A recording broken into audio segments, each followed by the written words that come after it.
ਸਤਨਾਮ ਸ੍ਰੀ ਵਾਹਿਗੁਰੂ ਜੀ।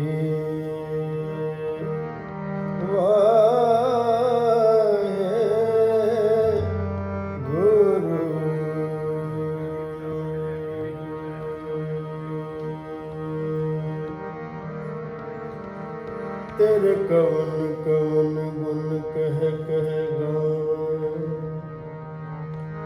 तू साहिब गुण निधान।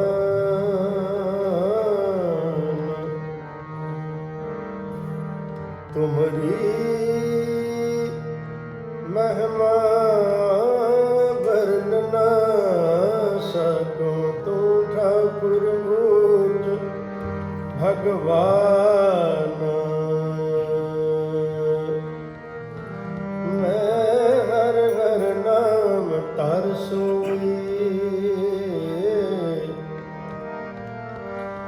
जो पावे त्यों रख मेरे साहिब,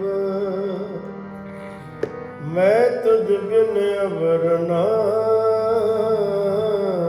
कोई। मैं तान दीवान तू है मेरे स्वामी,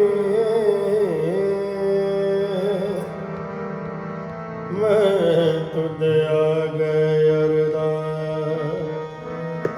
मैं और तो नहीं जिस पे करूं बेनंती, मेरा दुख सुख तुझे पास।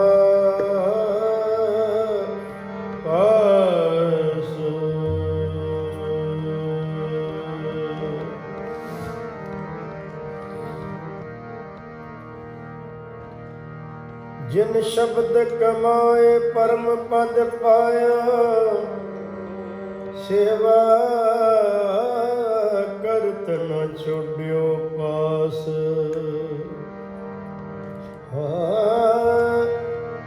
ताते गहुर ज्ञान प्रगट उजियारो, दुख दरिद्र अंधेर को नाश।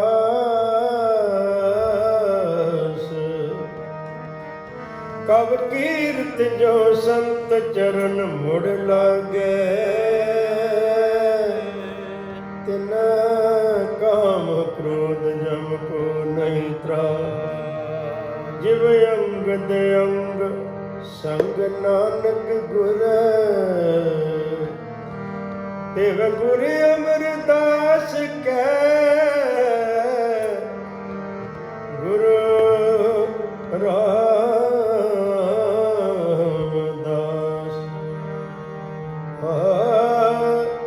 आनंद गुण निधान।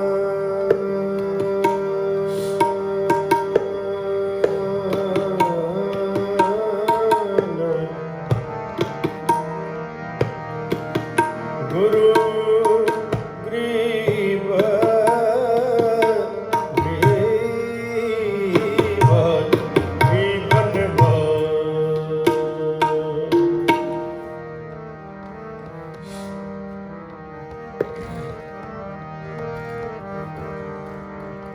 कहाँ भूल्यो रे झूठे लोभ लाग, कहाँ भूल्यो रे झूठे लोभ लाग।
ਸਭ ਸੁਪਨੇ ਕੈ ਇਹੋ ਜਗ ਜਾਨ ਮਿਲ ਸੇ ਛਿਲ ਮੈਂ ਸਾਜੀ ਮਨ ਕਹਾ ਭੂਲਿਓ ਰੇ ਝੂਠੇ ਲੋਭ ਲਾਗ ਕਹਾ ਭੂਲਿਓ ਰੇ ਝੂਠੇ ਲੋਭ ਲਾਗ ਕਹਾ ਭੂਲਿਓ ਰੇ ਝੂਠੇ ਲੋਭ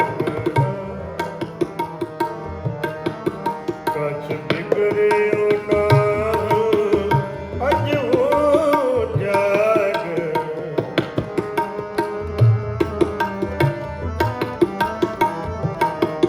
ਕਛ ਬਿਗੜਿਓ ਨਾ ਅਜ ਹੋ ਜਾਗ ਕਹਾਂ ਭੂਲਿਓ ਰੇ ਝੂਠੇ ਲੋਭ ਲਾਗ ਕਹਾਂ ਭੂਲਿਓ ਰੇ ਝੂਠੇ ਲੋਭ ਲਾਗ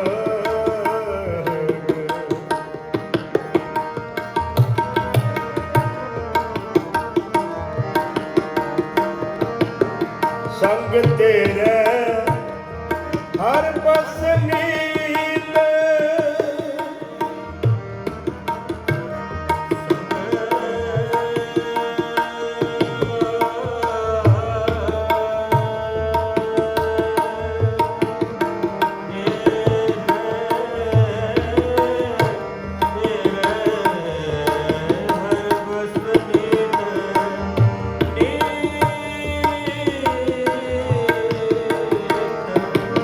ਸੰਗ ਤੇਰੇ ਹਰ ਪਸ ਨੀਲ ਨਿਸਬਾਸਰ ਭਜ ਆਏ ਮੀਤ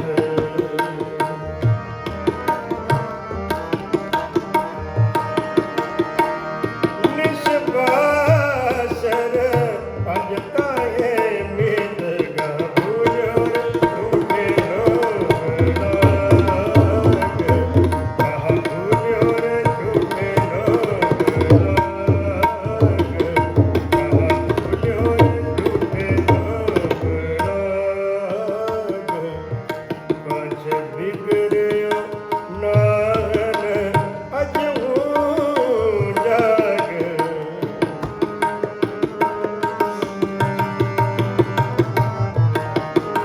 ਕਛ ਬਿਗੜਿਓ ਨਾ ਅਜ ਹੋ ਜਗ ਕਹ ਭੂਲਿਓ ਰੇ ਝੂਠੇ ਲੋਭ ਲਾਗ ਕਹ ਭੂਲਿਓ ਰੇ ਝੂਠੇ ਲੋਭ ਲਾਗ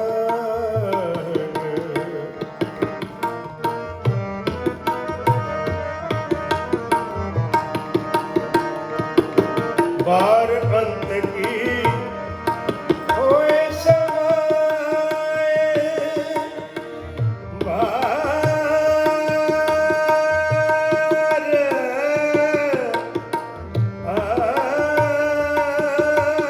ਅੰਤ ਕੀ ਅੰਤ ਕੀ ਅੰਤ ਕੀ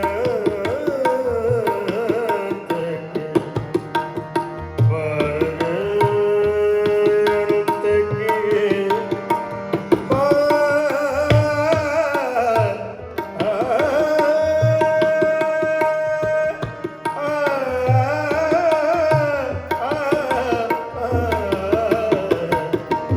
ਪਾਰ ਅੰਤ ਕੀ ਹੋਏ ਸਹਾਏ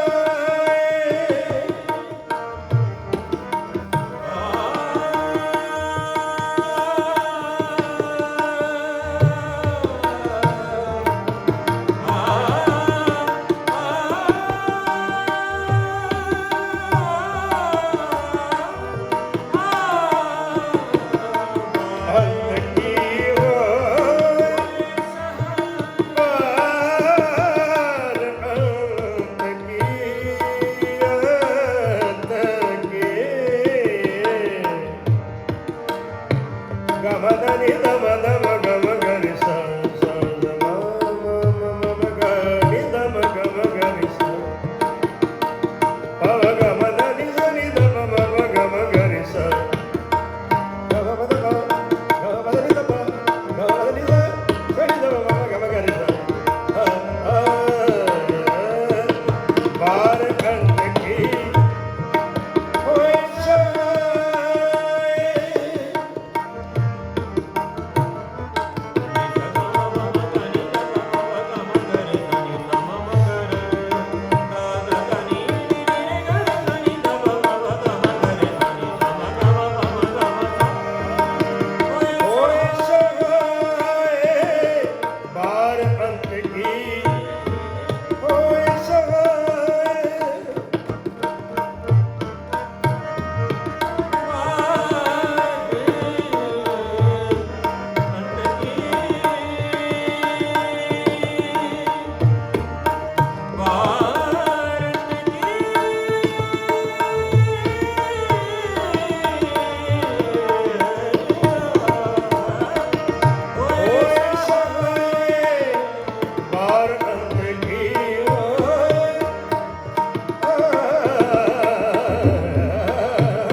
मन रे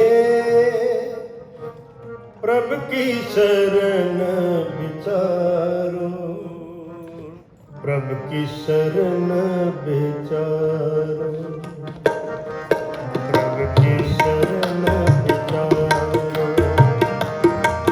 मन रे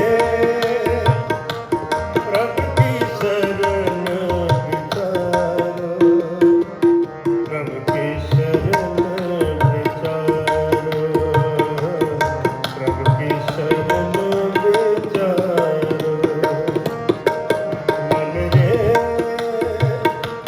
प्रभु की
ਅਜਾਮਲ ਪਾਪੀ ਜਗ ਜਾਣੇ ਨਿਮਕ ਮਹੇ ਨਿਸਤਾਰਾ ਨਾਨਕ ਕਹਿਤ ਚੇਤ ਚਿੰਤਾ ਮਨ ਨਾਨਕ ਕਹਿਤ ਚੇਤ ਚਿੰਤਾ ਮਨ ਤੈ ਵੀ ਉਤਰੇ ਪਾਰਾ ਤੈ ਵੀ ਉਤਰੇ ਪਾਰਾ ਮਨ ਰੇ ਪ੍ਰਭ ਕੀ ਸ਼ਰਨ ਵਿਚਾਰੋ ਪ੍ਰਭ ਕੀ ਸ਼ਰਨ ਵਿਚਾਰੋ ਪ੍ਰਭ ਕੀ ਸ਼ਰਨ ਵਿਚਾਰੋ ਮਨ ਰੇ ਪ੍ਰਭ ਕੀ ਸ਼ਰਨ ਵਿਚਾਰੋ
ਕਰਮਾਂ ਦੀ ਪਹਿਚਾਨ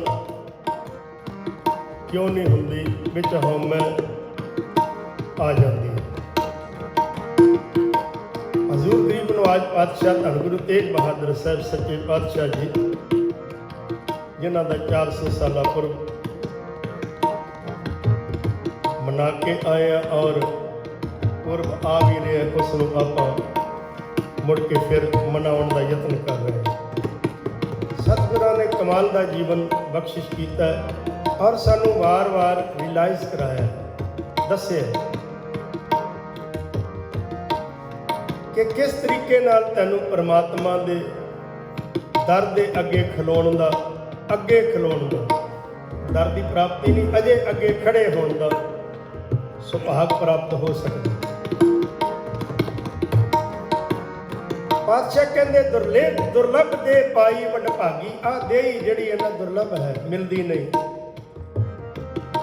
ਪਰ ਇਹ ਨਾਮ ਤੋਂ ਬਿਨਾਂ, ਨਾਮ ਨਾ ਜਪੇ ਤੇ ਆਤਮ ਘਾਤੀ ਹੈ ਜਗਤ ਕਸਾਈ। ਜਗਤ ਦਾ ਕਸਾਈ ਕਿਹੜਾ ਹੁੰਦਾ? ਜਿਹੜਾ ਆਤਮ ਘਾਤ ਕਰਦਾ। ਆਤਮ ਘਾਤ ਕਿਵੇਂ ਹੁੰਦਾ? ਨਾਮ ਨਾ ਜਪੇ ਤਾਂ ਆਤਮ ਘਾਤੀ। ਨਾਮ ਨਹੀਂ ਜਪਦਾ ਤਾਂ ਆਪਣੀ ਆਤਮਾ ਦਾ ਘਾਤ, ਆਪਣੀ ਆਤਮਾ ਤੇ ਭਾਰ ਪਾਉਂਦਾ। ਗੁਰੂ ਤੇਗ ਬਹਾਦਰ ਸਾਹਿਬ ਸੱਚੇ ਪਾਤਸ਼ਾਹ ਮਹਾਰਾਜ ਦੇ ਸਾਰੇ ਸ਼ਬਦ, ਮਨ ਰੇ ਪ੍ਰਭ ਕੀ ਸ਼ਰਨ ਵਿਚਾਰੋ, ਵਿਚਾਰ ਰੁਕਣਾ। ਮਨ ਰੇ ਪ੍ਰਭ ਕੀ ਸ਼ਰਨ ਵਿਚਾਰੋ, ਜੇ ਸਿਮਰਤ ਗਣਕਾ ਸੀ ਗੁਦਰੀ ਤਾਕੋ ਜਸ ਪੁਰ ਤਾਰੋ। ਜਿਹਦੇ ਸਿਮਰਨ ਦੇ ਨਾਲ ਗਣਕਾ ਦਾ ਉਧਾਰ ਹੋ ਗਿਆ। ਇਸ ਤਰ੍ਹਾਂ ਉਧਾਰ ਹੋਇਆ। ਭਾਈ ਗੁਰਦਾਸ ਸਾਹਿਬ ਕਹਿੰਦੇ, ਗਣਕਾ ਪਾਪਣ ਹੋਏ ਕੈ ਪਾਪਾਂ ਦਾ ਗਲ ਹਾਰ ਪਰੋਤਾ, ਮਹਾਂਪੁਰਖ ਅਚਾਨਚਕ ਗਣਕਾ ਵਾੜੇ ਹੋਏ ਆਏ ਖਲੋਤਾ। ਦੁਰਮਤ ਦੇਖ ਦਇਆਲ ਹੋਏ, ਹੱਥੋਂ ਕਿਸ ਨੂੰ ਦਿੱਤੋ ਸਤੋਤਾ। ਸਾਖੀ ਆਪ ਜੀ ਨੇ ਸੁਣੀ ਹੋਈ ਨੇ ਕਹਾ। ਕਮਾਲ ਹੈ ਉਸ ਤੋਤੇ ਨੂੰ ਰਾਮ ਰਾਮ ਰਟਾਂਦੀ। ਉਹ ਕਹਿੰਦਾ ਇਸ ਨੂੰ ਰਾਮ ਰਾਮ ਰਟਾ, ਇਸ ਦੀ ਰਸਨਾ ਦੇ ਉੱਪਰ ਰਾਮ ਰਾਮ ਲਿਆ। ਗਣਕਾ ਮਹਾਂਪੁਰਖ ਅਚਾਨਚਕ ਗਣਕਾ ਵਾੜੇ ਆਏ ਖਲੋਤਾ। ਦੁਰਮਤ ਦੇਖ ਦਇਆਲ ਹੋਏ। ਕਮਾਲ ਦੀ ਗੱਲ ਹੈ, ਦੁਰਮਤ ਖੋਟੇ ਕਰਮ ਵੇਖ ਕੇ ਦਿਆਲ ਹੋ ਜਾਣਾ ਬੜੀ ਵੱਡੀ ਗੱਲ ਹੈ। ਦੁਰਮਤ ਦੇਖ ਦਇਆਲ ਹੋਏ। ਅਸੀਂ ਪੁੰਨਾਂ ਨੂੰ ਵੇਖ ਕੇ ਦਇਆਲ ਹੁੰਦੇ ਹਾਂ, ਚੰਗੇ ਕਰਮਾਂ ਨੂੰ ਵੇਖ ਕੇ ਦਇਆਲ ਹੁੰਦੇ ਹਾਂ। ਮਹਾਂਪੁਰਖ ਦਾ ਕਰਮ ਹੈ, ਕਿਉਂਕਿ ਨਿਰਮਲ ਹੈ, ਸੰਸਾਰ ਨੂੰ ਨਿਰਮਲ ਕਰਨ ਆਇਆ। ਤਾਂ ਦੁਰਮਤ ਦੇਖ ਦਇਆਲ ਹੋਏ, ਹੱਥੋਂ ਕਿਸ ਨੂੰ ਦਿੱਤੋ ਸਤੋਤਾ। ਇੱਕ ਯਤਨ ਦੇ ਦਿੱਤਾ। ਐ ਲੈ ਤੇ ਕਹਿੰਦੀ ਕਰਾਂ ਕੀ? ਕਹਿੰਦੇ ਇਹਨੂੰ ਰਾਮ ਨਾਮ ਰਟਾਣਾ, ਯਾਦ ਕਰਾਣਾ। ਕਹਿੰਦੀ ਠੀਕ ਹੈ, ਤਾਂ ਵੱਡੀ ਗੱਲ ਨਹੀਂ ਹੈ। ਸਾਰਾ ਜੀਵਨ ਮਹਿਲਾ ਹੈ। ਸਾਰੀ ਹਿਸਟਰੀ ਜਿਹੜੀ ਹੈ ਗਣਕਾ ਦੀ ਅਨੇਕ ਵਾਰ ਆਪ ਜੀ ਨੇ ਸੁਣੀ। ਉਹ ਕਹਿੰਦੇ ਪਾਪਾਂ ਦਾ ਹਾਰ ਹੈ ਗਲਾਂ ਦੇ ਅੰਦਰ, ਕੋਈ ਵੀ ਮੋਤੀ, ਕੋਈ ਵੀ ਪੁਸ਼ਪ ਫੁੱਲ ਜਿਹੜਾ ਹੈ ਸੁਗੰਧੀ ਵਾਲਾ ਨਹੀਂ। ਪਾਪਾਂ ਦਾ ਗਲਹਾਰ, ਗਲਾਂ ਦੇ ਅੰਦਰ ਮਨੁੱਖ ਜਿਹੜਾ ਹੱਡੀਆਂ ਦੀ ਮਾਲਾ ਪਰੋ ਕੇ ਗਲ ਵਿੱਚ ਪਾ ਲੇ ਤੇ ਕਿਧਰੋਂ ਲੰਘੇ ਨਾ ਬਦਬੂ ਹੀ ਬਦਬੂ ਹੋਏ। ਸਾਰੇ ਜਿਹੜੇ ਕਹਿਣਗੇ ਇਹ ਕੌਣ ਹੈ? ਪਾਗਲ ਇਨਸਾਨ। ਹੱਡੀਆਂ ਦਾ ਗਲ ਵਿੱਚ ਹਾਰ ਪਰੋ ਕੇ ਤੁਰਿਆ ਫਿਰਦਾ। ਹੱਡੀਆਂ ਤੇ ਫਿਰ ਵੀ ਕਿਸੇ ਪਸ਼ੂ ਦੀਆਂ ਹਨ, ਉਹਨਾਂ ਦੀ ਮਹਿਕ ਤਾਂ ਘੱਟ ਹੈ, ਬਦਬੂ ਘੱਟ ਹੈ, ਪਰ ਪਾਪਾਂ ਦੀ ਬਹੁਤ ਜ਼ਿਆਦਾ ਹੈ। ਪਰ ਮਹਾਂਪੁਰਖ ਅਚਾਨਚਕ ਗਣਕਾ ਵਾੜੇ ਆਏ ਖਲੋਤਾ। ਦੁਰਮਤ ਦੇਖ ਦਇਆਲ ਹੋਏ, ਹੱਥੋਂ ਦਿਸ ਨੂੰ ਦਿੱਤੋ ਸਤੋਤਾ। ਰਾਮ ਨਾਮ ਉਪਦੇਸ਼ ਕਰ ਖੇਲ ਗਿਆ ਦੇ ਬੰਦ ਸੌਤਾ। ਲਿਵ ਲਾਗੀ ਦਿਸ ਤੋਤਿਓ, ਜੁਗਤੀ ਐਸੀ ਦਿੱਤੀ ਕਿ ਰਾਮ ਨਾਮ ਕਰਦਿਆਂ ਕਰਦਿਆਂ ਲਿਵ ਹੀ ਲੱਗ ਗਈ। ਨਿਤ ਪੜ੍ਹਾਏ ਕਰੇ ਅਸੋਤਾ। ਮਤਲਬ ਤਾਂ ਇਹ ਹੈ ਕਿ ਵਚਨ ਕਮਾਉਣ ਦਾ। ਗਰੀਬ ਨਵਾਜ ਪਾਤਸ਼ਾਹ ਧੰਨ ਗੁਰੂ ਤੇਗ ਬਹਾਦਰ ਸਾਹਿਬ ਮਹਾਰਾਜ ਕਹਿੰਦੇ, ਮਨ ਰੇ ਪ੍ਰਭ ਕੀ ਸ਼ਰਨ ਵਿਚਾਰੋ, ਜੇ ਕੋ ਕਹੈ ਕਰੈ ਵਿਚਾਰ। मन रे प्रभ की शरण विचारो, रुकना है, विचार करनी है, ਕਿਸੇ ਜਗ੍ਹਾ ਜਾ ਕੇ ਆਪਾਂ ਜਦੋਂ ਖੜ ਜਾਂਦੇ ਆ, ਚੰਗੀ ਮਾੜੀ ਜਗ੍ਹਾ ਆਪਾਂ ਵੇਖ ਲੈਂਦੇ ਆ ਵੀ ਇੱਥੇ ਜਾਣ ਜੋਗੀ ਜਗ੍ਹਾ ਨਹੀਂ, ਚਲੋ ਪਿੱਛੇ ਹੋ ਜਾ, 2 ਮਿੰਟ ਵਿਚਾਰ ਕਰੀ ਦੀ, ਰੁਕੀਦਾ, ਠਹਿਰੀਦਾ, ਫਿਰ ਅੱਗੇ ਜਾਈਦਾ। ਮਾਨੋ ਕੱਪੜਾ ਵੀ ਵੇਖਦਾ ਤਾਂ ਵਿਚਾਰ ਕੇ ਪਾਉਂਦਾ, ਗੱਲ ਕਰਨ ਲੱਗਿਆ ਵੀ ਵਿਚਾਰ ਕਰਦਾ ਹੈ, ਪਹਿਲਾਂ ਵਿਚਾਰ ਕਰ ਲਈਏ ਕਿਤੇ ਇਸ ਗੱਲ ਦਾ ਉਪੱਦਰ ਨਾ ਖੜਾ ਹੋ ਜਾਏ। ਹਰ ਇੱਕ ਜੀਵਨ ਦੇ ਕਦਮ ਦੇ ਉੱਪਰ ਸਟਾਪ ਹੈ, ਮਨੁੱਖ ਰੁਕਦਾ। ਇਹਨਾਂ ਨੂੰ ਸਿਆਣੇ ਬੁੱਧੀਵਾਨ ਲੋਕਾਂ ਨੇ ਕਹਿੰਦੇ ਪਿਉਰਿਟੀ ਇਜ਼ ਕੰਟੈਂਟਮੈਂਟ। ਜੀਵਨ ਜਿਹੜਾ ਹੈ ਪਿਓਰ ਹੈ, ਪਿਉਰਿਟੀ ਇਜ਼ ਕੰਟੈਂਟਮੈਂਟ। ਇਸ ਨੂੰ 3 ਹਿੱਸਿਆਂ ਦੇ ਅੰਦਰ ਵੰਡਿਆ ਵਿਦਵਾਨਾਂ ਨੇ, ਪੜ੍ਹੇ ਲਿਖੇ ਲੋਕਾਂ ਨੇ। ਮੈਕਨੀਕਲ ਲਾਈਫ ਜਿਹੜੀ ਆਮ ਇਨਸਾਨ ਜਿਉਂਦਾ, mechanical life, physiological life, spiritual life.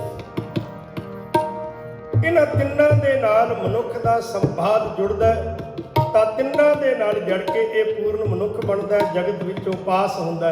ਨਹੀਂ ਤਾਂ ਕਈ ਜਿਹੜੇ ਹਨ ਆਰਟੀਫਿਸ਼ਲ ਜ਼ਿੰਦਗੀ, ਮੈਕਨੀਕਲ ਲਾਈਫ, ਕਈ ਬੋਡੀ ਉੱਪਰ ਹੀ, ਤਾਕਤ ਉੱਪਰ ਹੀ ਧਿਆਨ ਦੇ ਹੀ ਰੱਖਣਾ, ਫਿਜ਼ੀਓਲੋਜੀਕਲ ਲਾਈਫ। ਜਿਵੇਂ ਇਉਂ ਕਹਿ ਲਈ ਵੀ ਧਰਤੀ ਦਾ ਪਾਣੀ ਸੁੱਕ ਜਾਏ ਨਾ, ਧਰਤੀ ਦੇ ਅੰਦਰ ਨਮੀ ਨਾ ਰਹੇ, ਧਰਤੀ ਗਿੱਲੀ ਨਾ ਹੋਵੇ ਅੰਦਰੋਂ ਮਿੱਟੀ ਨਾਲ, ਤੇ ਮਨੁੱਖ ਕਹੇ ਬਾਹਰ ਮੈਂ ਬੂਟੇ ਲਾ ਦਿਆਂ, ਧਰਤੀ 'ਚੋਂ ਪਾਣੀ ਨਹੀਂ ਮਿਲੇਗਾ, ਬੂਟੇ ਵਧਣ ਫੁੱਲਣਗੇ ਨਹੀਂ। ਫਿਰ ਇਹ ਆਰਟੀਫਿਸ਼ਲ ਫੁੱਲ ਲਾਏਗਾ, ਆਰਟੀਫਿਸ਼ਲ ਦਰਖਤ ਲਾਏਗਾ, ਉਹਨਾਂ 'ਚ ਮਹਿਕ ਨਹੀਂ ਆਉਣੀ। ਧਰਤੀ ਦੀ ਗਿੱਲੀ ਮਿੱਟੀ ਨੇ ਓਜ਼ੋਨ ਪੈਦਾ ਕਰਨੀ। ਧਰਤੀ ਦੀ ਗਿੱਲੀ ਮਿੱਟੀ ਵਿੱਚੋਂ, ਨਮੀ ਵਿੱਚੋਂ ਕਲੋਰੋਫਿਲ ਪੈਦਾ ਹੋਏਗਾ। ਕਲੋਰੋਫਿਲ ਜਿਹੜਾ ਹੈ ਬਨਸਪਤੀ ਅੰਦਰ ਜਾਏਗਾ, ਸਾਰੇ ਜੰਗਲਾਂ ਦੇ ਅੰਦਰ ਜਾਏਗਾ ਤੇ ਆਕਸੀਜਨ ਨੂੰ ਜਨਮ ਦੇਗਾ। ਸਾਡੇ ਜੀਵਨ ਦਾ ਵੀ ਕੁਝ ਮਤਾਲਿਆ ਐਸਾ ਹੀ ਹੈ। ਜਦੋਂ ਸਾਡੇ ਅੰਦਰ ਨਾਮ ਸੁੱਕ ਜਾਂਦਾ ਨਾ, ਨਾਮ, ਬੋਡੀ ਤੇ ਸਾਡੀ ਬੜੀ ਸੋਹਣੀ ਲੱਗਦੀ ਹੈ, ਤਨ ਬੜਾ ਸੋਹਣਾ ਲੱਗਦਾ, ਪਰ ਅੰਦਰੋਂ ਸੁੱਕ ਜਾਂਦਾ ਹੈ। ਬਾਹਰਲੀ ਬਾਡੀ ਤਾਂ ਸਾਡਾ ਸਰੀਰ ਜਿਹੜਾ ਸਟਰਕਚਰ ਜਿਹੜਾ ਹੈ ਬੜਾ ਕਮਾਲ ਦਾ, ਅਸੀਂ ਭਾਰੇ ਤੋਂ ਭਾਰਾ ਵਜ਼ਨ ਚੁੱਕ ਸਕਦੇ ਹਾਂ, ਅਸੀਂ ਕੰਮ ਵੀ ਕਰ ਸਕਦੇ ਹਾਂ, ਪਰ ਜਿਹਦੇ ਅੰਦਰ ਨਾਮ ਦੀ ਤਾਕਤ ਹੈ, ਉਹ ਨਾਮ ਦੀ ਤਾਕਤ ਦੇ ਨਾਲ ਮਸ਼ੀਨਾਂ ਨੂੰ ਵੀ ਆਪਣੇ ਕਹੇ ਮੁਤਾਬਕ ਢਾਲ ਸਕਦਾ, ਚਲਾ ਸਕਦਾ। ਸੰਤ ਬਾਬਾ ਸੋਹਣ ਸਿੰਘ ਮਲਾਕਾ ਵਾਲਾ, ਮਲਾਕਾ, ਮਲੇਸ਼ੀਆ, 1902 ਤੋਂ ਲੈ ਕੇ 1972 ਤੱਕ ਇਹਨਾਂ ਦੀ ਲਾਈਫ ਹੈ। ਸਾਨੂੰ ਬਹੁਤ ਵਾਰ ਇਹਨਾਂ ਦੇ ਜੋੜ ਮੇਲਿਆਂ ਤੇ ਜਾਣ ਦਾ ਅਵਸਰ ਮਿਲਿਆ। ਜੇ ਕੋਈ ਮਲੇਸ਼ੀਆ ਦਾ ਹੋਵੇ ਤੇ ਉਹਨਾਂ ਦੀ ਸਾਰੀ ਗਾਥਾ, ਜੀਵਨ ਦੀ ਸੁਣ। ਆਮ ਜੀਵਨ ਇੱਕ ਉਹਨਾਂ ਦਾ ਮਲੇਰ ਇਲਾਕੇ ਦੇ ਵਿੱਚ ਰਹਿੰਦੇ ਸਨ, ਮਲਾਈ ਲੋਕਾਂ ਦੇ ਵਿੱਚ। ਸਿੱਖ ਜਾਣਦੇ ਹੀ ਨਹੀਂ ਸਨ ਸਾਡਾ ਸੋਹਣ ਸਿੰਘ ਵੀ ਉੱਥੇ ਰਹਿੰਦਾ, ਪਰ ਕੋਈ ਬੱਚਾ, ਮਾਈ, ਭਾਈ ਕੋਈ ਉਹਨਾਂ ਦਾ ਬਿਮਾਰ ਹੋ ਜਾਣਾ, ਉਹਦੇ ਕੋਲ ਆਉਣਾ, ਉਹਨਾਂ ਨੇ ਇੱਕ ਕੁੜੀ ਵੀ ਦੇਣੀ, ਨਾਲ ਉਹਨਾਂ ਨੂੰ ਮੂਲ ਮੰਤਰ ਦਾ ਜਾਪ ਦੇਣਾ। 2 ਅਸਥਾਨ ਨੇ, ਇੱਕ ਹੈ ਮੰਤਿਨ, ਉੱਥੇ ਵੀ ਅਸੀਂ ਗਏ ਹਾਂ, ਇਲਾਕੇ ਦਾ ਨਾਮ ਹੈ, ਪਿੰਡ ਦਾ ਨਾਮ, ਸ਼ਹਿਰ ਦਾ ਮੰਤਿਨ। ਉਹ ਖੂਹੀ ਹੈ, ਜਿਸ ਖੂਹੀ ਤੇ ਕਿਸੇ ਮਲੈਨ ਨੂੰ ਰਾਤ ਨੂੰ ਸੁਪਨਾ ਆਇਆ ਕਿ ਉਹਦੇ ਬੇਟੇ ਦਾ ਜਿਹੜਾ ਚਮੜੀ ਦੇ ਨਾਲ ਸਰੀਰ ਦਾ ਬੁਰਾ ਹਾਲ ਹੋ ਗਿਆ। ਉਹਨੂੰ ਸੁਪਨਾ ਆਇਆ ਭਈ ਉਹ ਸਾਹਮਣੇ ਜਿਹੜੀ ਛਪੜੀ ਹੈ ਨਾ, ਉੱਥੇ ਜਾ ਕੇ ਇਸ ਨੂੰ ਨਹਾ। ਕਿਆ ਗੁਰੂ ਸਭ ਜਗ੍ਹਾ ਨਹੀਂ ਹੈ? ਜੇ ਸੂਰਜ ਸਭ ਜਗ੍ਹਾ ਹੈ ਤਾਂ ਗੁਰੂ ਸਭ ਜਗ੍ਹਾ। ਇਹ ਮਹਿਸੂਸ ਕਰਨਾ ਪਏਗਾ, ਮੰਨਣਾ ਪਏਗਾ। ਉਹਨੇ ਆ ਕੇ ਦੱਸਿਆ, ਕਹਿੰਦੀ ਇੱਥੇ ਕੋਈ ਛਪੜੀ ਹੈ। ਤਲਾਸ਼ ਕੀਤੀ, ਇੱਕ ਢਾਬ ਜੀ ਮਿਲੀ, ਉੱਥੇ ਅੱਜ ਗੁਰਦੁਆਰਾ ਸਾਹਿਬ ਹੈ। 8-8 ਸਾਲ ਦੇ ਅਖੰਡ ਪਾਠ ਸਾਹਿਬ ਬੁੱਕ ਹੁੰਦੇ ਨੇ, ਬੜੀ ਬੜੀ ਦੂਰੋਂ ਲੋਕ ਉੱਥੇ ਜਾ ਕੇ ਸ੍ਰੀ ਅਖੰਡ ਪਾਠ ਸਾਹਿਬ ਕਰਵਾਉਂਦੇ ਨੇ। ਜਦੋਂ ਉੱਥੇ ਉਹਨੇ ਨਹਾਇਆ, ਉਸ ਮਿੱਟੀ ਦੇ ਵਿੱਚ ਬੱਚੇ ਨੂੰ ਰੋਜ਼ਾਨਾ ਨਹਾਇਆ ਕਰਦੇ, ਉਹਦੀ ਨਵੀਂ ਨਰੋਈ ਸਕਿਨ ਹੋ ਗਈ, ਬੱਚਾ ਠੀਕ ਹੋ ਗਿਆ, ਆਪ ਵੀ ਠੀਕ ਹੋ ਗਈ। ਫਿਰ ਉੱਥੋਂ ਕੋਈ ਲੰਘਦਾ ਜਾਂਦਾ, ਉਹਨੇ ਸਿੱਖ ਵੇਖਿਆ ਲੰਮੇ ਦਾੜੇ ਵਾਲਾ, ਪ੍ਰਕਾਸ਼ ਕਰਦਿਆਂ ਉਹਨੂੰ ਹੱਥ ਜੋੜ ਕੇ ਕਹਿੰਦੀ ਇੱਕ ਮੇਰੀ ਗੱਲ ਸੁਣੋ। ਕਹਿੰਦੀ ਮੈਨੂੰ ਤੁਹਾਡੇ ਵਰਗੀ ਮੂਰਤ ਵਾਲਾ ਕੋਈ ਰਾਤ ਨੂੰ ਦਰਸ਼ਨ ਦੇ ਕੇ ਗਿਆ ਸੀ, ਸੁਪਨੇ ਵਿੱਚ ਆਇਆ ਸੀ, ਔਰ ਮੇਰਾ ਤਾਂ ਰੋਗ ਨਾਲ ਬੜਾ ਬੁਰਾ ਹਾਲ ਸੀ ਤੇ ਮੈਂ ਤਾਂ ਠੀਕ ਹੋ ਗਈ ਹਾਂ। ਤੁਹਾਡਾ ਕੋਈ ਐਸਾ ਸੰਤ, ਤੁਹਾਡਾ ਕੋਈ ਐਸਾ ਮਹਾਂਪੁਰਖ, ਤੁਹਾਡਾ ਕੋਈ ਐਸਾ ਲਾਈਟ ਪ੍ਰਕਾਸ਼ ਵਾਲਾ ਕੋਈ ਵਿਅਕਤੀ ਹੈ ਇੱਥੇ? ਲੱਗੀ ਸਾਨੂੰ ਤਾਂ ਨਹੀਂ ਪਤਾ। ਉਹ ਗੁਰਦੁਆਰਾ ਸਾਹਿਬ ਲੈ ਗਿਆ, ਕਹਿੰਦਾ ਆ ਜਾ ਤੈਨੂੰ ਮੈਂ ਦਰਸ਼ਨ ਕਰਾਉਣਾ, ਸ਼ਾਇਦ ਉੱਥੋਂ ਕੋਈ ਮਿਲ ਜਾਏ। ਜਦੋਂ ਅੰਦਰ ਪ੍ਰਵੇਸ਼ ਕੀਤੀ, ਸਾਹਮਣੇ ਫੋਟੋ ਵੇਖੀ ਕਲਗੀਧਰ ਗੁਰੂ ਗੋਬਿੰਦ ਸਿੰਘ ਜੀ ਤੇ ਕਹਿੰਦੀ ਇਹ ਹੀ ਸੀ ਜਿਹੜਾ ਹੁਕਮ ਕਰਕੇ ਗਿਆ। ਕਹਿੰਦੇ ਫਿਰ ਇਹ ਉਸੇ ਦਾ ਘਰ ਹੈ। ਉੱਥੇ ਅੱਜ ਗੁਰਦੁਆਰਾ ਸਾਹਿਬ ਬਣਿਆ, ਬੜਾ ਆਲੀਸ਼ਾਨ, ਬੜਾ ਆਲੀਸ਼ਾਨ। ਜਦੋਂ ਪੂਰੇ ਗੁਰੂ ਦੀ ਕਿਰਪਾ ਹੋ ਜਾਂਦੀ ਹੈ, ਕਿਰਪਾ ਜਾਗ ਪੈਂਦੀ ਹੈ, ਫਿਰ ਉਦੋਂ ਪਤਾ ਲੱਗਦਾ ਹੈ। ਉੱਥੇ ਫਿਰ ਉਸੇ ਹੀ ਮਲੈਨ ਨੇ ਇਹ ਗੁਰੂ ਘਰ ਵਾਸਤੇ ਜਗ੍ਹਾ ਦਿੱਤੀ ਤੇ ਗੁਰਦੁਆਰਾ ਸਾਹਿਬ ਬਣਾਇਆ ਗਿਆ। ਸਾਡਾ ਤਾਂ ਗੁਰੂ ਸਮਰੱਥ ਹੈ। ਸੰਤ ਸੋਹਣ ਸਿੰਘ ਜੀ ਇਹ ਇੰਗਲੈਂਡ ਆ ਰਹੇ ਸਨ, ਬ੍ਰਿਟਿਸ਼ ਏਅਰਵੇ ਦੇ ਵਿੱਚ, ਔਰ BA ਦੇ ਬ੍ਰਿਟਿਸ਼ ਏਅਰਵੇ ਦੇ ਆਫਿਸ ਦੇ ਅੰਦਰ, ਲੰਡਨ ਦੇ ਅੰਦਰ, ਇਹ ਮੈਂ ਫੋਟੋ ਆਪ ਵੇਖੀ ਸੰਤ ਬਾਬਾ ਸੋਹਣ ਸਿੰਘ ਜੀ ਦੀ। ਜਹਾਜ਼ ਡਾਵਾਂਡੋਲ ਹੋ ਗਿਆ, ਇੰਜਨ ਫੇਲ ਹੋ ਗਏ, ਕੰਪਿਊਟਰ ਸਾਰੇ ਜਿੰਨੇ ਸਨ ਸਾਰੇ ਦੇ ਸਾਰੇ ਜਵਾਬ ਦੇ ਕੇ ਚੱਲਣ। ਉਹਨਾਂ ਅਨਾਉਂਸ ਕੀਤੀ, ਕਹਿਣ ਲੱਗੇ ਵੀ ਇਹ ਹਾਲਤ ਹੋ ਗਈ ਹੈ ਤੇ ਸਾਡੀ ਇਹ ਸਥਿਤੀ ਹੈ, ਸ਼ਾਇਦ ਜਹਾਜ਼ ਸਾਨੂੰ ਥੱਲੇ ਲਾਣਾ ਪਵੇ ਜਾਂ ਡੇਗੀ ਪਵੇ। ਸਾਰੇ ਹਾਹਾਕਾਰ ਮਚ ਗਈ। ਇਹਨਾਂ ਨੇ ਹੱਥ ਵਿੱਚ ਡਾਂਗ ਪਕੜੀ ਹੁੰਦੀ ਸੀ, ਸਿੱਧਾ ਜਿਹਾ ਚਿੱਟਾ ਦਸਤਾਰਾ ਬੰਨਿਆ, ਖੜੇ ਹੋ ਗਏ। ਕਹਿੰਦੇ ਕੁਛ ਨਹੀਂ ਹੋਏਗਾ, ਕੁਛ ਨਹੀਂ ਹੁੰਦਾ, ਕੁਛ ਨਹੀਂ ਹੁੰਦਾ।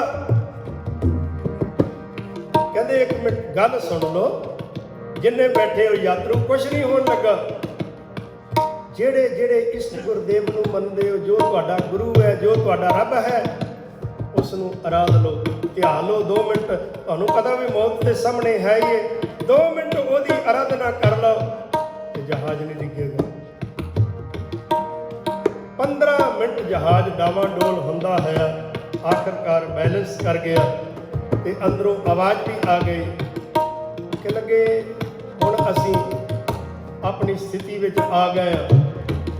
ਸਾਡੇ ਜਹਾਜ਼ ਦੇ ਇੰਜਨ ਚੱਲ ਪਏ ਹਨ। ਕਹਿ ਲੱਗੇ ਕੌਣ ਸੀ ਜਿਹਨੇ ਖੜੇ ਹੋ ਕੇ ਇਹ ਕੁਝ ਸੰਦੇਸ਼ਾ ਦਿੱਤਾ? ਤਾਂ ਬਜ਼ੁਰਗ ਬਾਬਾ ਚਿੱਟਾ ਦਾੜਾ ਤੇ ਉਹ ਖੜਾ ਹੋਇਆ। ਕਹਿ ਲੱਗਾ ਵੀ ਇਹ ਤਾਂ ਗੁਰੂ ਅਕਾਲ ਪੁਰਖ ਦਾ ਹੁਕਮ ਸੀ, ਮੇਰਾ ਨਹੀਂ ਸੀ। ਮੈਨੂੰ ਜੋ ਉਪਦੇਸ਼ ਹੋਇਆ, ਪਿੱਛੋਂ ਹੁਕਮ ਹੋਇਆ, ਮੈਂ ਉਹ ਤੁਹਾਨੂੰ ਸੁਣਾ ਦਿੱਤਾ। ਏਅਰਪੋਰਟ ਦੇ ਉਤਰੇ, ਬੜਾ ਸਵਾਗਤ ਕੀਤਾ, ਗਲ ਦੇ ਵਿੱਚ ਫੁੱਲਾਂ ਦੇ ਹਾਰ ਪਾਏ ਗਏ।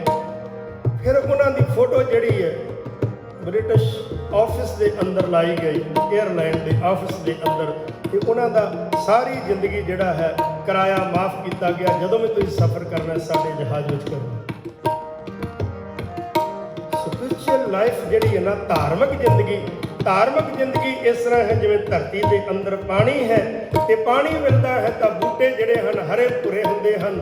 ਬੂਟਿਆਂ ਦੇ ਅੰਦਰ ਮਹਿਕ ਆਉਂਦੀ ਹੈ, ਸਾਡੀ ਸਕਿਨ ਨੂੰ ਤਾਕਤ ਮਿਲਦੀ ਹੈ। ਜੇ ਪਾਣੀ ਨਾ ਹੋਏ ਸਾਡੀ ਸਕਿਨ ਵੀ ਖੁਰਦਰੀ ਹੋ ਜਾਏ, ਫਟ ਜਾਏ। ਧਰਤੀ ਦੇ ਪਾਣੀ ਕਰਕੇ ਅਸੀਂ ਜੀ ਰਹੇ ਹਾਂ, ਧਰਤੀ ਦੇ ਪਾਣੀ ਕਰਕੇ ਵਨਸਪਤੀ ਜੀ ਰਹੀ ਹੈ, ਧਰਤੀ ਦੇ ਪਾਣੀ ਕਰਕੇ ਹੀ ਬੂਟਿਆਂ ਦੇ ਅੰਦਰ ਰਸ ਪੈਂਦਾ ਹੈ। ਤੇ ਜੋਗ੍ਰਾਫੀਕਲ ਜਿਹੜੀ ਲਾਈਫ ਹੈ ਨਾ ਲੋਕਾਂ ਦੀ, ਜਿਹੜੇ ਧਰਤੀ ਦੀ ਖੋਜ ਕਰਦੇ ਨੇ, ਉਹਨਾਂ ਲੋਕਾਂ ਨੇ ਬੜੀ ਜ਼ਿਆਦਾ ਮਿਹਨਤ ਕਰਕੇ ਇਸ ਜਗ੍ਹਾ ਤੇ ਪਹੁੰਚੇ। ਇਸ ਵਾਸਤੇ ਗਰੀਬ ਨਵਾਜ਼ ਪਾਤਸ਼ਾਹ ਕਹਿੰਦੇ ਜਦੋਂ ਨਾਮ ਜਪੋਗੇ ਨਾ, ਨਾਮ ਹੈ ਜਿਹੜਾ ਥਾਲ ਵਿੱਚ ਤੈਨੂੰ ਵਸਤੂ ਪਈਓ ਪਦਾਰਥ ਤੇ ਆ ਜਾਣ ਤੇ ਰੱਖਣ ਨੂੰ ਕੋਈ ਜਗ੍ਹਾ ਨਾ ਹੋਵੇ। ਕਿ ਪਾਤਸ਼ਾਹ ਕਹਿੰਦੇ ਥਾਲ ਲੈ ਆਓ, ਥਾਲ ਲਿਆਓ, ਥਾਲ ਵਿੱਚ ਰੱਖ ਲਓ। ਆ ਜਿਹੜੀਆਂ ਬਰਕਤਾਂ ਨੇ ਨਾ 9 ਨਿਧ 18 ਸਿੱਧਾ ਨਾਮ ਦੇ ਪਿੱਛੇ ਆ ਜਾਂਦੀਆਂ। ਫਿਰ ਥਾਲ ਵਿੱਚ ਤੈਨੂੰ ਵਸਤੂ ਪਈਓ, ਸਤ ਸੰਤੋਖ ਵਿਚਾਰੋ, ਅੰਮ੍ਰਿਤ ਨਾਮ ਠਾਕੁਰ ਕਾ ਪਇਓ, ਜਿਸ ਕਾ ਸਭ ਆਧਾਰ। ਉਹਦਾ ਉਧਾਰ ਕਰਦੀ। ਪਰ ਜੇ ਕੋ ਖਾਵੇ जे को पुंचै तिसका होए उधार। ये नाम जिहड़ा ना फिर वितकरे मिटा दिंदा, जिंदगी दे अंदर नफरत नहीं रहिंदी, वितकरे नहीं रहिंदे। ये प्यार पैदा करता है। जिवें पानी पैदा होंदा है तां मिट्टी गिल्ली है जिहड़ी वो भी नरम हो जाती है, लकड़ सख्त जिहड़ी है वो भी नरम हो जाती है। वड्डियां वड्डियां सख्त चीज़ां पानी दे करके नरम हुंदियां चलियां जांदियां ने। धर्म भी एक नरम है, नाम भी एक पानी की तरह है। जिवें जिवें पानी साडे अंदर होएगा असीं नरम ते कूड़े हुंदे चले जावांगे। ते कूड़ा मनुख फ्लैक्सीबिलिटी आ जाती है अंदर, कूड़े मनुख के अंदर लिफा आ जाता है, लिफना आ जाता है, नहीं तो आकड़पन जिहा ही रहिंदा। जिहड़ी चीज़ ਜਿਹੜੇ ਪੱਤਿਆਂ ਦੇ ਅੰਦਰ ਟਾਹਣੀਆਂ ਦੇ ਅੰਦਰ ਪਾਣੀ ਦਾ ਪ੍ਰਭਾਵ ਹੈ ਨਾ, ਜਿਵੇਂ ਪਾਸੇ ਜਿਸ ਪਾਸੇ ਮਰਜ਼ੀ ਮੋੜੀ ਜਾਈਏ ਮੁੜਦੇ ਚਲੇ ਜਾਂਦੇ। ਜਦੋਂ ਸੁੱਕ ਜਾਂਦੀਆਂ ਨੇ ਲੱਕੜਾਂ, ਪਾਣੀ ਖਤਮ ਹੋ ਜਾਂਦਾ, ਉਸ ਲੱਕੜ ਨੂੰ ਮੋੜਨਾ ਬੜਾ ਔਖਾ ਹੋ ਜਾਂਦਾ। ਇਸ ਲਈ ਨਾਮ ਮੂਲ ਹੈ। ਸਾਹਿਬ ਸੱਚੇ ਪਾਤਸ਼ਾਹ ਮਹਾਰਾਜ ਮੇਰਾ ਕਰਨ, ਆਪਾਂ ਜੀਵਨ ਦੇ ਅੰਦਰ ਸਤਿਗੁਰ ਦੇ ਨਾਮ ਦਾ ਆਸਰਾ ਲੈਣਾ, ਗੁਰੂ ਅੱਗੇ ਅਰਦਾਸ ਬੇਨਤੀ ਕਰਨੀ, ਝੋਲੀ ਅੱਡਣੀ ਹੈ। ਪਾਤਸ਼ਾਹ ਸਾਡੇ ਜੀਵਨ ਦੇ ਅੰਦਰ ਆ ਜਿਹੜੀਆਂ ਚਲਦੀਆਂ ਪਈਆਂ ਨੇ ਨਾ, ਆ ਸਾਰੀਆਂ ਦਾਤਾਂ ਤੇਰੀਆਂ ਨੇ, ਪਰ ਜੇ ਨਾਮ ਦੇਹੇਗਾ ਤਾਂ ਅਸੀਂ ਇਹਨਾਂ ਨੂੰ ਸੰਭਾਲ ਸਕਾਂਗੇ। ਮਿਹਰ ਕਰਕੇ ਸਾਡੇ ਜੀਵਨ ਦੇ ਅੰਦਰ ਨਾਮ ਦੀ ਦਾਤ। ਮੈਨੂੰ ਹੁਕਮ ਹੋਇਆ ਸੀ ਲਗਾਤਾਰ, ਕਹਿੰਦੇ ਵੀ ਗੁਰੂ ਤੇਗ ਬਹਾਦਰ ਸਾਹਿਬ ਜੀ ਦੇ ਸ਼ਬਦਾਂ ਦਾ ਕੀਰਤਨ ਕਰੋ ਹੁਣ, ਕਿਉਂਕਿ ਗੁਰੂ ਤੇਗ ਬਹਾਦਰ ਸਾਹਿਬ ਜੀ ਦਾ ਹੀ ਪੁਰਬ ਮਨਾਇਆ ਜਾ ਰਿਹਾ। ਮੈਂ ਉਸ ਦਿਨ ਤੋਂ ਸ਼ੁਰੂ ਕਰਤਾ। सतगुरु गरीब नवाज गुरु ग्रंथ साहब का अमुक खजाना है। जिस पासे ਨੂੰ कहोगे, जो भी कहोगे, आप जी का हुक्म सिर मत्थे। ਤੇ ਆਪਾਂ ਉਸੇ ਧਾਰਾ ਨੂੰ ਲੈ ਕੇ ਲਾਈਫ ਜਿਹੜੀ ਆਪਾਂ ਜੀ ਰਹੇ ਹਾਂ, ਜਿਉਂਦੀ ਲਾਈਫ, ਮਰੀ ਹੋਈ ਨਹੀਂ, ਜਿਉਂਦੀ ਹੋਈ ਲਾਈਫ। ਆਪਾਂ ਜਿਉਂਦੀ ਹੋਈ ਲਾਈਫ ਦੀ ਗੱਲ ਕਰਨੀ ਹੈ। ਸੁਨਾ ਹੈ ਕੱਲ ਆਨੰਦਪੁਰ में कुछ यूं कहा शाहे खुबा। ਉਰਦੂ ਦਾ ਸ਼ਾਇਰ ਲਿਖਦਾ, ਕਹਿੰਦਾ ਮੈਂ ਕੱਲ ਸੁਣਿਆ ਅਨੰਦਪੁਰ ਸਾਹਿਬ ਦੇ ਅੰਦਰ, ਸੁਣਾ ਕੱਲ ਅਨੰਦਪੁਰ में कुछ यूं कहा शाहे खुबा। ਸ਼ਾਹ ਕਹਿੰਦੇ ਨੇ ਬਾਦਸ਼ਾਹ ਨੂੰ, ਖੂਬਾ ਕਹਿੰਦੇ ਨੇ ਖੂਬੀਆਂ ਨੂੰ, ਉਰਦੂ ਦੇ ਲਫ਼ਜ਼ ਨੇ। ਕੱਲ ਅਨੰਦਪੁਰ ਸਾਹਿਬ ਦੀ ਗੱਲ ਹੈ। ਸੁਣਾ ਹੈ ਕੱਲ ਅਨੰਦਪੁਰ में कुछ यूं कहा शाहे खुबा। जो दर पर सर रखते हैं, दर पर जो दर पर सर रखते हैं वही सरदार होते हैं। वही सरदार ने जिहड़े भेंट कर देंदे ने, ते सर रखना जिहड़ा है हौमे दा त्याग करना। महाराज मेरा करन समाप्ति। मन रे प्रभु की शरण विचारो, प्रभु की शरण